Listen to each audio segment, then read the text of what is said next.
This ABC 15 Flash Briefing is sponsored by Sanderson Ford. Straight up. I'm Katie RAML with your top stories from ABC15 Arizona. Governor Doug DUCEY visited the border Wednesday after declaring a state of emergency due to the increase in undocumented immigrants who are in federal custody. 250 National Guard troops will also be deployed to the border. DUCEY says the state needs protection, but current Border Patrol members haven't requested any help.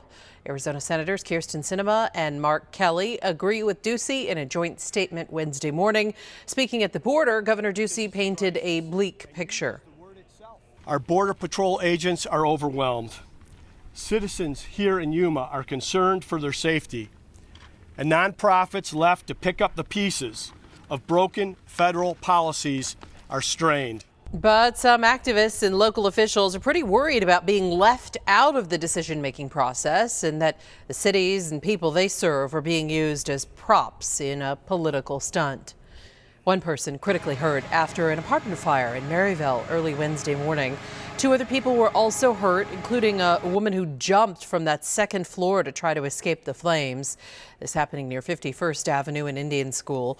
Firefighters were able to knock back that fire before it reached any other units.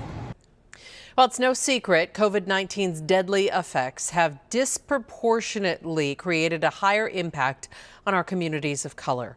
Our partners at Cronkite News found out how one Valley researcher is hoping to help his community navigate the pandemic through art.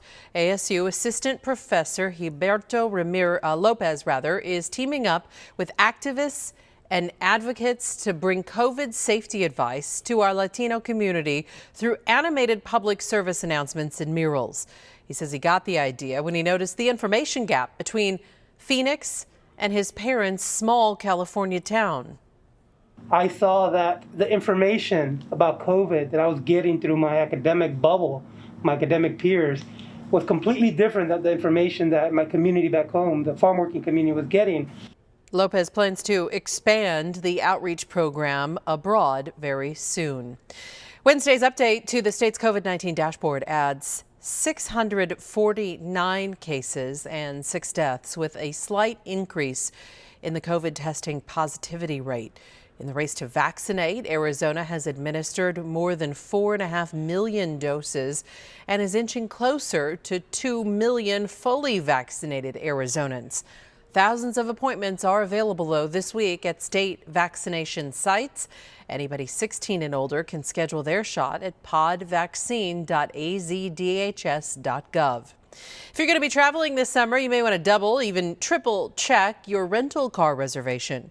Shortages have left travelers in a pretty tough spot during the pandemic, forcing some to spend hundreds of extra dollars just to get around the city. Tina Summerford learned that the hard way when her family had to spend $600 on transportation alone on a recent trip to Phoenix. I was very flabbergasted. What's the point of the reservation? Rental companies sold off more than 500,000 cars during the early months of the pandemic, and manufacturing delays are making it harder to regrow their fleets.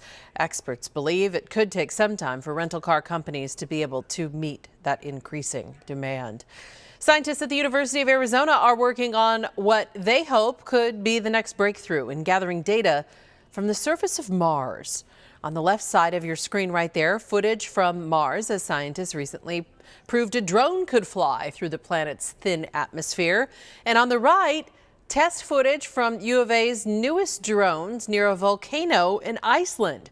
Researchers tell us that they're hopeful that the tests will help drones and rovers work together to explore Mars.